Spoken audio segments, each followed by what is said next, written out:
the New York Times today. I'm working on a piece on the future of the Republican Party for the New York Times, which should be a short piece because I'm not sure that it has a future. I sort of doubt it. I think it's in sort of a demographic doom loop. If you don't win young people, you don't win minorities, and you don't win college educated, you don't win many people. And my computer froze. And so I called the tech people at the Times and the DC Bureau, and they fixed it. And actually, the Republican future, I'm going to get to everything else soon, but the Republican future is interesting. I'm not sure it's going to happen politically, but suddenly the entire, or at least 3 or 4 members of the Republican Senate, noticeably Ben Sass, Josh Hawley from Missouri, Tom Cotton from Arkansas, and Marco Rubio, have discovered the working class. They're a working class party, and they're trying to make a conservatism of the working class. And they're breaking all sorts of Republican taboos to do it. They're in favor of industrial policy. They're in favor of sending money directly to companies. They're for getting rid of Wall Street influences. They're for closing off trade. So it's actually intellectually quite creative. If there's an actual policy agenda or if there's a political support for this, I'm not sure. I think what's essentially going to happen is that the Democrats are going to win this term. I think Biden's going to win gigantically. The Republicans will be down to their smallest rump, and they'll just be an anti-Biden party. And all this nice thought of having a reform party is going to go by the wayside. And meanwhile, the demographic doom loop kicks in. The only future for the Republican Party is if they can create an alliance between working class whites and working class minorities, break down the racial barriers between those two groups. And that is an extremely tall order. The conflict has been so racialized by Donald Trump. It was racialized before Donald Trump. And so this is one story that's happening. The Republicans trying to figure out what do we do post-Trump. And they're beginning to think about 2024 in quite a big way, sort of discounting the Trump era. There's also the possibility that Trump never goes away, that he just creates a channel, he tweets every day, and the Republican media on Fox and his own channel sort of still treat him as the president in exile. In that case, the Republicans really are just stuck. Anyway, so let's go off to my column today. It was about expression. We're going through, I think, about 6 major things in this country all at once. The most important 3 are the pandemic, obviously. Second, the economic recession. And third, the racial reckoning. These are just gigantic, epic events. If we had any one of these things happening right now, that would be massive. The racial reckoning continues to be the more cheerful one because people's opinions are radically changing. If you watched baseball last night, you saw players, not during the national anthem, but before the national anthem, kneeling, all of them in some cases, sort of in a show of respect to at least the idea of Black Lives Matter, if not the organization. And I have to say, I once wrote a column thinking it was not a good idea to kneel in front of before the national anthem, because I thought our flag and our heritage is one of the few things that we have together.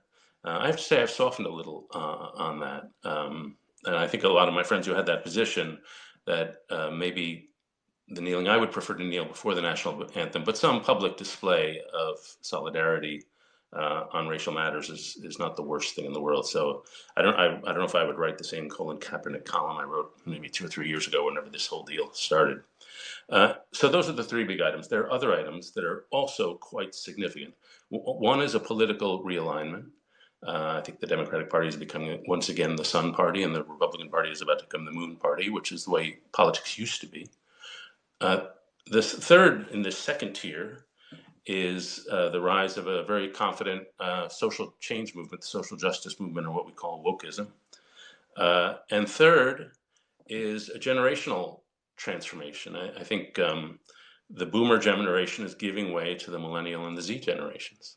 And so we're seeing in organization after organization and in culture as a whole, we're seeing a shift in who has power, a shift in what ideas are valued. The boomers, all through their lives, have had one set of ideas that really they clung to. They started in the 60s, and right and left they clung to it, and it's the idea of personal freedom and liberation and emancipation, that the core problem in society is that we're too conformist, we're too stuck in. And so we've had 50 years of individualism, of liberation, of let me be free. And we've sort of run that out, and we've created a society that is too disjointed, that doesn't have any common cohesion, where people are left naked and alone. And these new generations, both on left and right, I'm urged not to forget Gen X. I'm sort of in Gen X. I'm too young really to experience the 60s. So I'm at the tippy bottom of the boomer generation or into Gen X. We're in this valley where we didn't really create a pivot in history. We just rode one out. And so we're in this moment where I think an era of seeking solidarity is a primary desire. And when you see what the younger generations want, what they tell pollsters, is they feel they're in a society that's basically illegitimate and untrustworthy.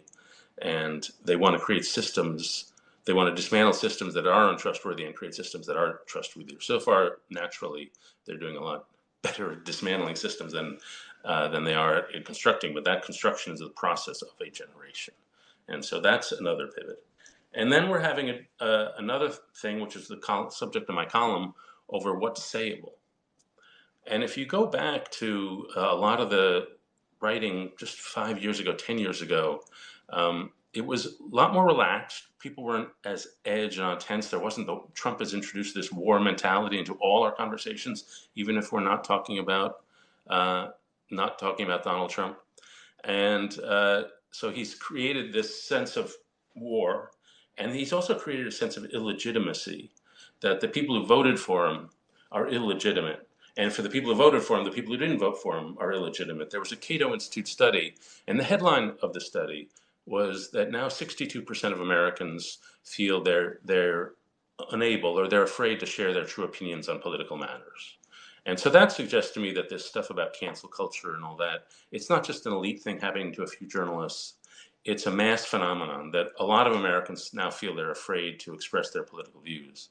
The second finding of that study was that the people who feel free to express themselves, who don't have that sense of fear, are progressives, but majorities of liberals, moderates, and conservatives all do express that fear. Most of them, the majority of them say, yeah, I'm just too afraid. And then the third finding, which I didn't get into in my column, was that 50% of progressives think anybody who donated to Donald Trump should be fired from their job. And I think 35% of conservatives think the same, who dominated to, say, Hillary Clinton or Joe Biden. And so you see a lot of people taking political opinions and saying that's grounds for firing from a job. And that shows that we're at a reasonably high level of political and ideological civil war. And so I was sort of speaking into that civil war and making what could be a banal point that, political segregation, ideological segregation is just as bad as any other kind of segregation. And we're living in a culture where many of us are locked in ghettos. And the Fox News is its ghetto. And I think, unfortunately, the academy has become a ghetto. I think there was a study of Harvard University that only 1.5% of the professors are conservative, when 35% of America is conservative. And so that's self-segregated ideological ghettos. And out of that, you get this fierce reaction when somebody disturbs the norms of your group. And that leads to firings. And one of them was Andrew Sullivan. Andrew Sullivan is, I think, one of the best commentators in America today. He has a very fine column for New York Magazine. He probably did more than anybody else to create the momentum that led to gay marriage progress. He's a Oakshottian. He's not conservative by any American sense, but by a British philosophical sense, he's conservative. But in American sense, he'd probably be a moderate liberal, I guess, but sort of heterodox. And so he was removed from New York Magazine. And so to me, that's a tragedy. I think he's one of our best writers. What magazine wouldn't want to have Andrew Sullivan writing for it? But the good news is he went off to this thing called Substack, which is a place you can go and writers can get paid for their work. You can now go to Substack and you find The Weekly Dish, which is Andrew's publication. You pay $50 a month. Substack, I think, takes out 10 or 13% of that, and Andrew gets the rest. Andrew and his team get the rest. And so Andrew did that. He got 50,000 subscribers, not all of them paying. And so now he's financially viable. And he's not the only one doing this. There were 3 conservative writers who were too heterodox for the right, Jonah Goldberg, David French, and Stephen Hayes, they were conservative, but they didn't like Donald Trump, so they just didn't fit in anymore in the established organs quite as neatly. So they went off to Substack and founded the Dispatch, and they're making $2 million a year. And people on the left, Matt Taibbi is a person on the left, he's on Substack. And so what this technology does is it gives us the opportunity to uh, give directly to the writers we love. And it gives the writers we love a chance to go out and have a place where they can say whatever they want. And what I'm hopeful for is, with all due respect to Twitter, we're on Twitter now, I hope a lot of our debates, which are stuck on Twitter at 280 characters, will migrate to Substack, and newsletters and email letters will come into our inbox, and that'll be one of the ways we have discussion. And you can have discussion a lot more, at greater length and greater thoughtfulness. So that would be a good thing. The second good thing, and the problem with Substack right now, is you've got to have a name before you get on it. And so I'm hopeful that established writers like Andrew will form bundles with less established writers, so the less established writers can have their own career. Easy way to enter the writing business. And so I'm hopeful that it's a way out. It's a way perversely out of the political segregation we've gotten ourselves into, because now publications, not all publications, but a lot of publications, they're dubious about their boundaries. And so that was the column I wrote, and my understanding, I haven't been on Twitter much today, but sometimes I get flamed from the right. My understanding was a lot of flaming coming from the left. And I think that one of the things, I'm looking at the comments to the column that were sent into the Times, one of the comments was that conservatives are not marginalized from the academy, as I said. I mentioned that 1.5%. It's that conservatives are unthoughtful, they don't believe in science, and it depends on which causation you'd have. And so this is basically the story of my life. My parents were both professors. I thought the academy was something I was going to go into. By the time I got out of college, I wasn't conservative, but I'd read Edmund Burke.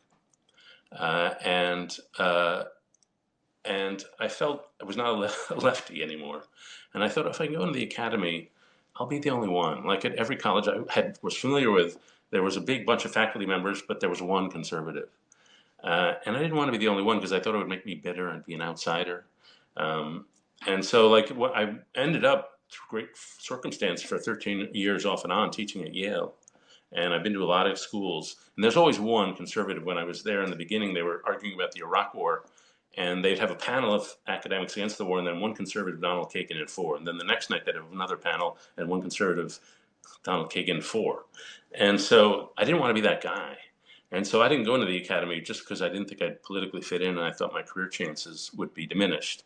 And you take my story and multiply it by 100,000, that's, in my view, what's happened to a lot of people. Now, there are sort of swamps in the ideological right where they don't believe in evolution, they don't believe in science. But if you look at all the little conservative magazines, you look at National Affairs, for example, or Books and Culture, anything, you'll find very thoughtful people writing from a center-right position, and they should be able to have a job in the academy, and I think it would be good for the students, and I think it would be good for the progressive faculty just to have many more personal relationships with people from the other side. What happened was that those people went off into the counter-establishment. The conservatives built all these think tanks. But then all the other people felt they're shutting us out, screw them. And so what you got was, whatever intellectual position conservatism used to be, it turned into something completely different, not an intellectual position, but a team to be on. And the team was based on a sense of having been scorned by liberal elites. And I graduated from college the same year as Laura Ingraham. And at the time, I thought she and I were sort of on the same team. I was more conservative than I am now. But she was anti-leftist. She didn't really have conservative ideas. She hated the left. And her brand took over. Her brand was Rush Limbaugh. Her brand was Tucker Carlson. Her brand was Fox News. And so they took over. And I think the resentment built from the exclusion. That's no excuse. As I said in the column, if you get excluded from something, don't turn childish and bullyish. Try to be noble and try to rise above your problem. But the American right, at least that media wing of it, went childish and bullyish, turned to Donald Trump, and then behaved in a way that sort of justified the exclusion. And that is the tragedy of the American right. And I confess, I shouldn't do this riff off the top of my head, but I I don't know what I am now. I don't know if I'm conservative. I'm a Burkean. I believe in Alexander Hamilton's social mobility, but I don't think I'm on that side anymore. I think the more interesting debates right now are on the American left. There are interesting debates, as I mentioned, on the right. Um, on the American left, the debates are really interesting, and they're the more consequential ones right now. And so I don't know. I don't know what pool to play in. Um, so let me do some of the questions. Compassionate conservative was a thing, and back in 1997, Bill Kristol and I had a thing called National Greatness Conservatism. That was an attempt to revive the Whiggism, the Alexander Hamilton, Henry Clay, where government did great projects and infrastructure and helped working class people rise and succeed. And we had John McCain on our side for a little while in 2000. And then he was beaten by George Bush, who had compassionate conservatism. When anybody sticks a word in front of conservatism, you know they're trying to reform the thing. And all of us were trying to move beyond the Reagan paradigm, which was just a free market, no government philosophy. And we all were rejected by the party. And a lot of what's happening now is a lot of people are trying other things to move beyond Reaganism and have a different kind of party. The person who did it most successfully, I hate to say it, is Steve Bannon. He actually did crush the Reagan paradigm, the free trade, open markets, entitlement reform, all that stuff. And he understood one thing that I think to us were too intellectual to think about was that you don't change a party by giving it new ideas. You change a party by giving it a new emotion, a new emotional tone. And he and Trump gave it menace and fighting back. And so Trump did change the party, and once Trump changed it, all sorts of other Republicans said, "Okay, now I can change it." Now let's go to your comments. I see a comment on Roy Cohn influenced the right. Very true, influenced Donald Trump. An error I made on the NewsHour on PBS on Friday nights was that Donald Trump was saying nice things about Henry Ford. And Henry Ford was, of course, a famous anti-Semite. And I thought, he probably doesn't know anything about Henry Ford. He doesn't read history. It turns out when you come to the paranoid fever swamps of American history, Trump is an expert. And so he did know all about Henry Ford. I gave him a pass when I should have not. Somebody asked just now on Patrick Deneen's book, The End of Liberalism.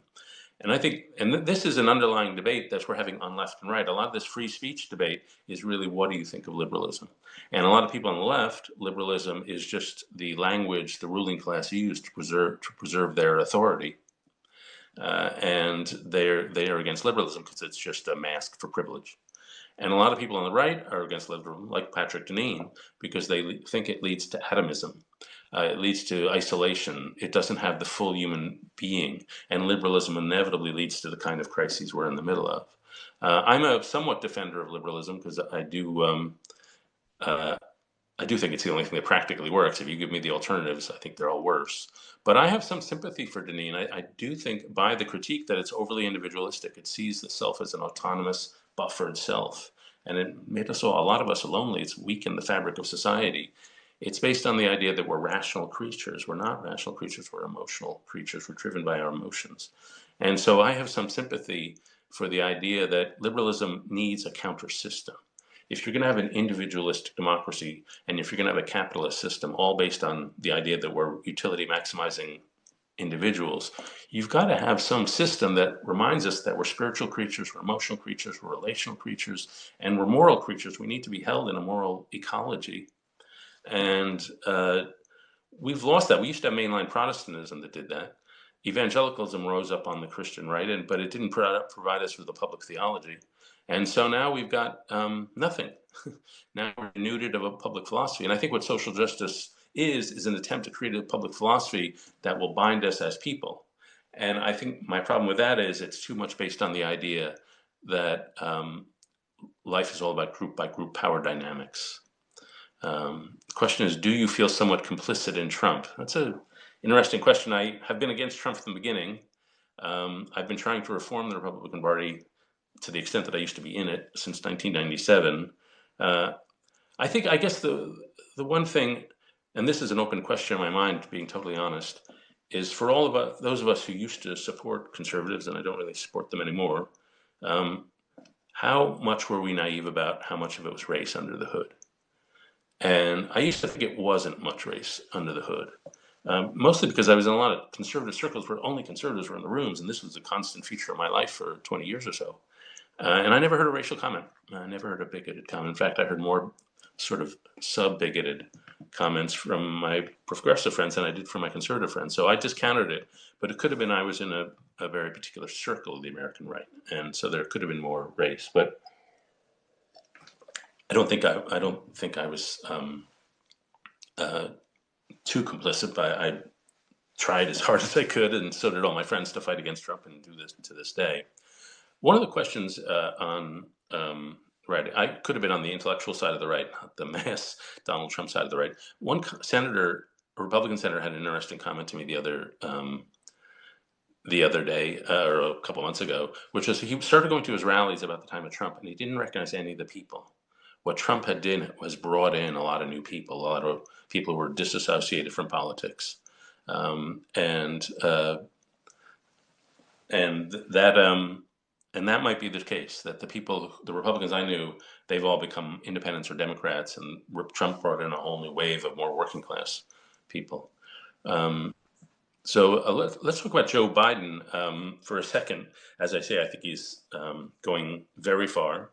I think he is more, and this was last week's column, I think he's more likely to have a bigger effect than even Bernie Sanders would have done, in part because Biden can win over the working class voters who are peeling off from Trump, and therefore can rack up a bigger majority. And if he wins over those voters, he can really create a New Deal coalition, a New Deal style coalition. The Trump strat or the Sanders strategy was base mobilization, and I just never think that has worked. When you can broaden your base, that's just a once in a generation chance, and I think Biden is going to do that. I had an interesting thought today, which I hadn't had before. I was reading and this is about who he should pick, and I'm not sure he'll pick Elizabeth Warren. I doubt it. But there's an Mr. Klein piece that he wrote in the middle of the campaign making the case for her. And he says the one thing she's really good at, which may not be a political advantage, is she's really good at procedural reform. Now, nobody likes to think about procedural reform. It's not that exciting. How to reform the Consumer Product Safety Commission, how to reform banking regulations. But one of the things that's a problem in our society is a sense that we can't trust the systems. Everything's rigged. And to regain trust, one of the things you do need is procedural reform. This happened in the 20th century with the progressive movement. They had procedural reform. And so I was thinking, I don't know if I would pick her as vice president, but maybe Treasury Secretary, because we need somebody to pay attention to the rules by which our society operates. Tweeting Warren is like Gore wonk power. I believe in wonk power. One of the things that bugs me about the current moment is we have all this cultural agitation, but so far, people marching on the streets, lots of fervor, lots of power. But so far, change is done by government. It's more, as I wrote once, it's more C-SPAN. And so you've got to actually pass legislation. You've got to have appropriations. You've got to design plans. And I have a lot of time for anybody like Elizabeth Warren or Larry Hogan on the Republican Party who just does the boring stuff of government. I could use a little more of that. So we're getting a lot of cheers for wonk power. We got a lot of wonks in the audience. Somebody asked, is it 1976 or 1968? And I'm imagining that means 76 was the time we were Watergate, a disgraced president.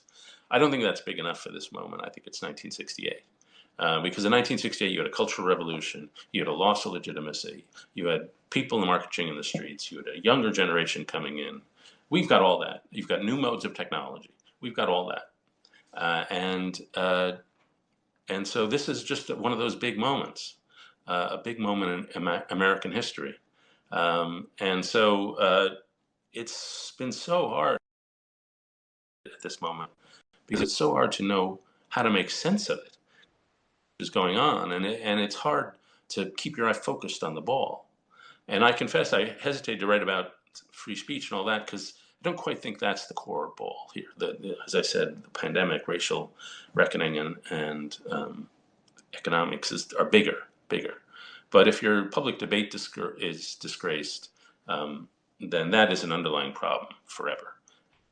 It's not important. Somebody says it's more like 1850. Well, that's not good.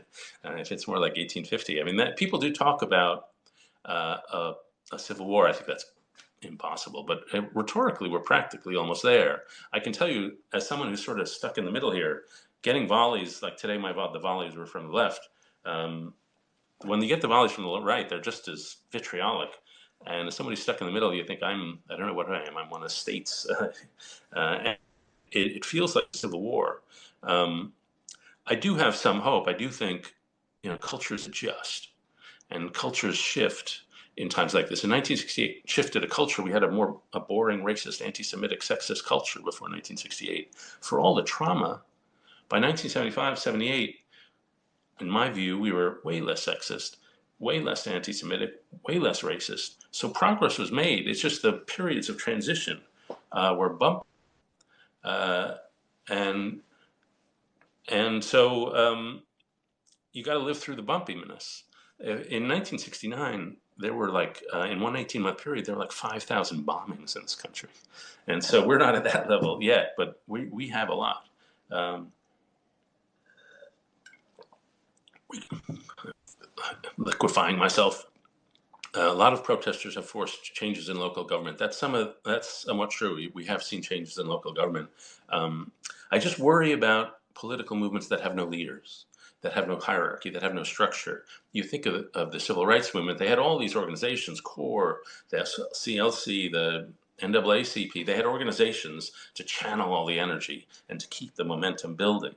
And maybe this is boomer of me, but I think there should be more organizations. I think we need to create organizations to keep the momentum moving. Um, and so, I have some, but we'll see. The election could turn that around. Uh, so let's see. I believe in the polls. Yeah, I do actually. Polls are not perfect, like any form of prediction. But even in 2016, they didn't pick a Trump victory, but they picked, on average, Clinton winning by about 2 percentage points. And well, she did the popular vote by 2 percentage points. And so, in general, if you look, and I pay attention to the close, and if you take an average of polls, if you understand that it's only a moment in time, but I find the polls are generally reasonably accurate, and they put you in the ballpark. And so, I do believe in polls to the extent you don't want to be fetishistic about it. A couple people are asking about the New Deal, what kind of realignment it'll be. Well, the Democratic constituency already has highly educated people on the coasts. It's got has Hispanic and African American voters, and it's now pretty solidly got the urban ring, the suburban inner ring suburbs. And so, what it's missing, and I think this is sort of something that eats away at the Democratic Party, it is missing the working class.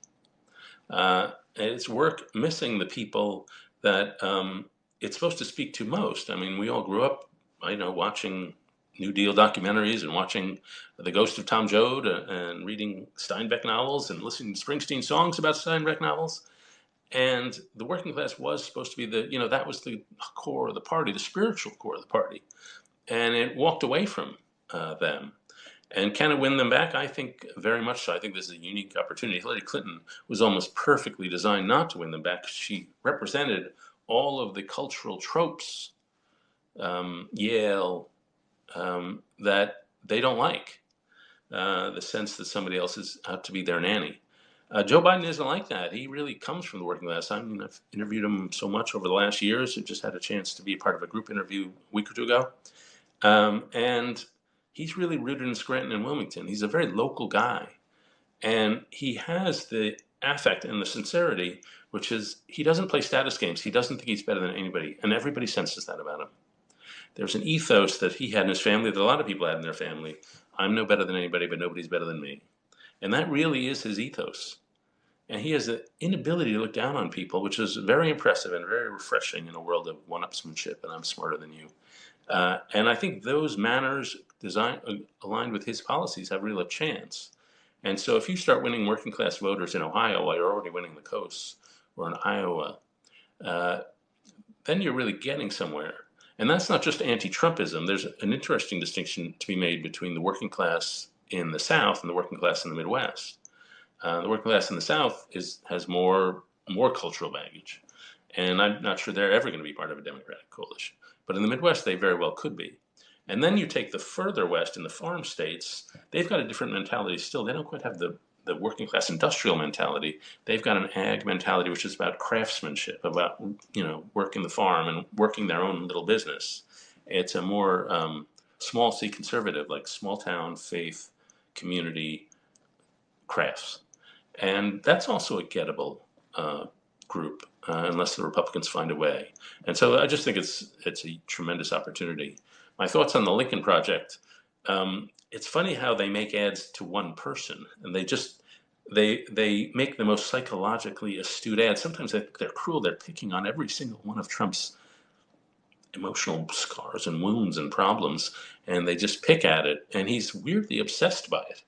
And that's what this era has been, a vast psychodrama, Trump's psychodrama. And I think the book by his niece, I guess, that came out recently, it explained, I think, what a lot of us sensed, that at some point back in his life, he was not loved. And he became the sort of person incapable of offering love and giving love. And that desperate need for affirmation grew out of that hole in the middle of him. And that was sort of her line. And I think it's got to be true. So he's imposed that woundedness on the rest of us.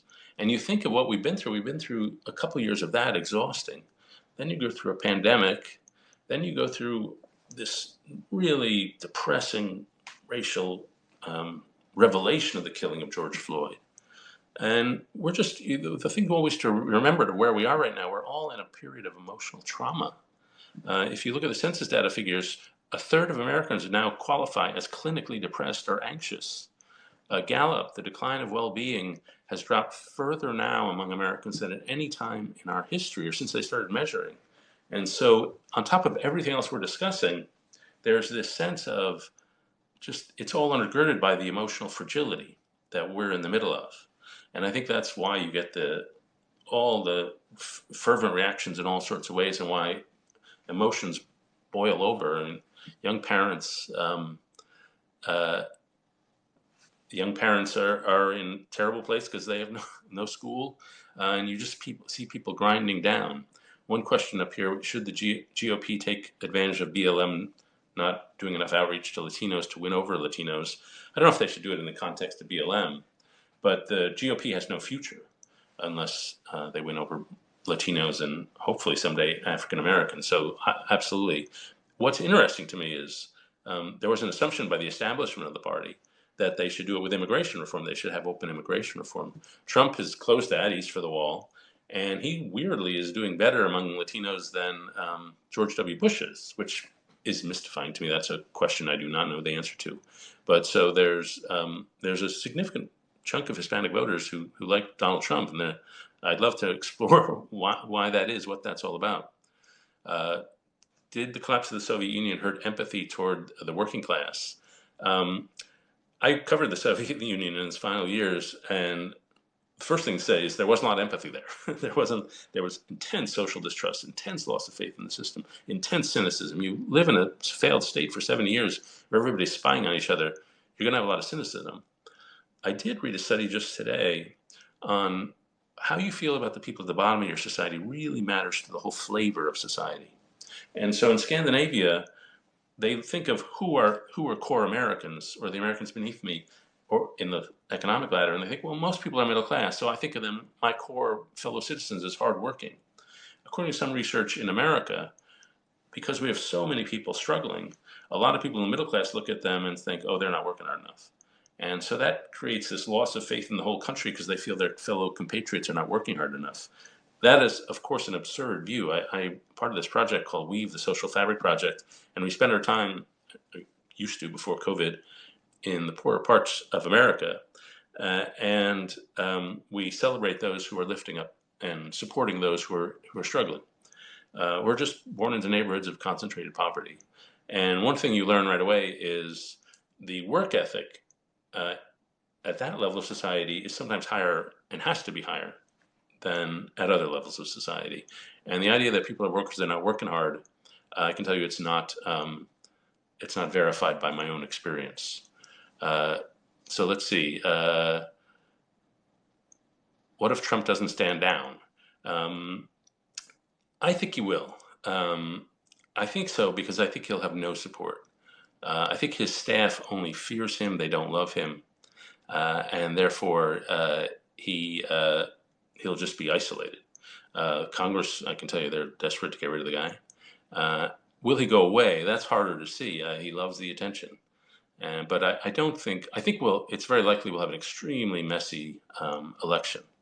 And that will, um, the election result will just drag on. It could drag on. Hopefully it won't be close. But if it does, if it is close and the election result drags on, as we've seen in some of these cases in New York where it's dragged on for a month, uh, that's just chaos. I mean, that's the next bomb to drop. People thought um, a meteor could land on the country. Like 2020 has been that kind of year. Uh, will Biden be hard enough on China? I have to say, I think so. If you look at people who are really hard on China, Tom Cotton and those people, they're tough on China trade. I think there's a bipartisan consensus. I've seen this shift over the last 7 years or so, as Americans of all political stripes come to see that China really is a bit of a pariah nation. We see what they're doing to the Uyghurs. We see what they're doing to trade. We see the stealing of technology, the counterintelligence works, the grabbing islands and property of their neighbors. And so how to contain that, I think, is now a great project. And Trump is incapable of doing it because it takes multilateral work with their Asian friends. And I have not seen anybody on, it's not like the Soviet Union where you have people who are tough on the Soviet Union and people who are soft on the Soviet Union. Everybody right now is pretty tough on China. And basically what it means is in disentangling our production schedules, our production stacks. And Biden, in his plan, he's very much trying to do that to make us less dependent upon Chinese products and Chinese goods, to decouple. And that decouple is happening. I worry about going back into an era of great power rivalry, going back to where it was in the 1900s, where you had just a bunch of great powers and no system. But one of the things that's happening in society today, globally, is the loss of multilateralism. Macron, the president of France, gave a interview last week in which he said, you've got to understand that whole EU project where we're going to pool everything, that's done. As soon as the World War II happened, as soon as the COVID happened, they all withdrew to national borders. And Brexit is happening. So, somehow the architecture of the post-war world is crumbling and somebody's got to create something else. So let's see, there was a comment um, uh, about baby bonds. And this is the idea of investing in kids. And that's we've got these vast wealth disparities. And the idea is to give when somebody's born, you get a bank account and you can carry it with it until you're 18 or 21, spend it on education or vocational training and something like that. And it's an easy way, or a home, and it's an easy way to create more wealth equality between the races. It's an easy way to create a cushion for young adults. The terrible thing that's happened for young adults right now is the complete loss of any sense of security. They are entering a workforce which is in depression.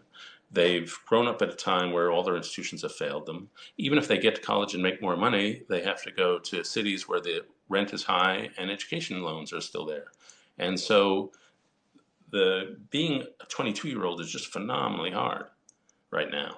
And so giving people baby bonds will at least get the next generation a sense that, okay, I've got security. And to me, that really that talks to a larger problem in society, which is how do we get a sense of security for people?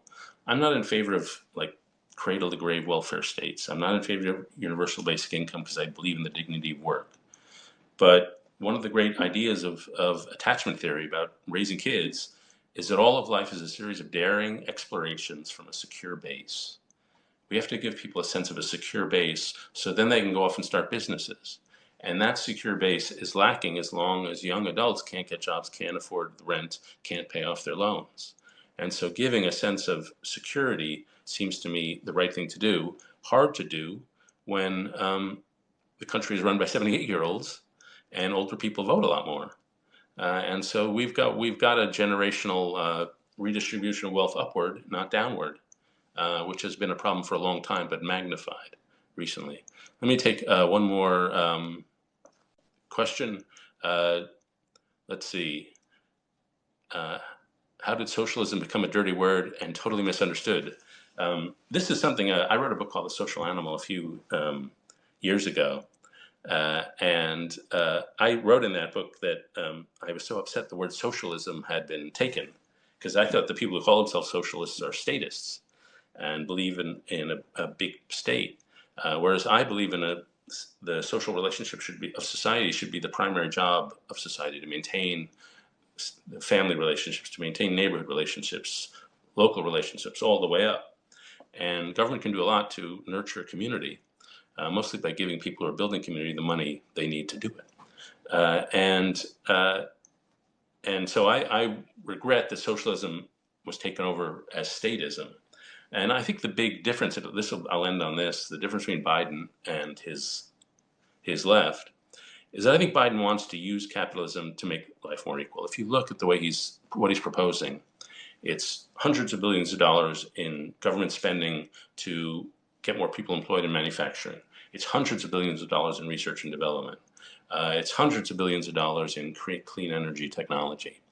But it's not sort of taking over the internal workings of corporations, which I think Sanders and Warren would have been more likely to do.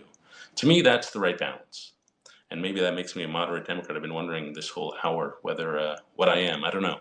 But I think Biden has struck the right balance. You want to be aggressive in fighting off inequality, but you don't. Government planners are just not smart enough to run the economy, in my view. They are smart enough to regulate it in simple ways, but not smart enough to run it. And so I will end there. I've appreciated all the comments, and I will figure out where I stand politically the next time we speak.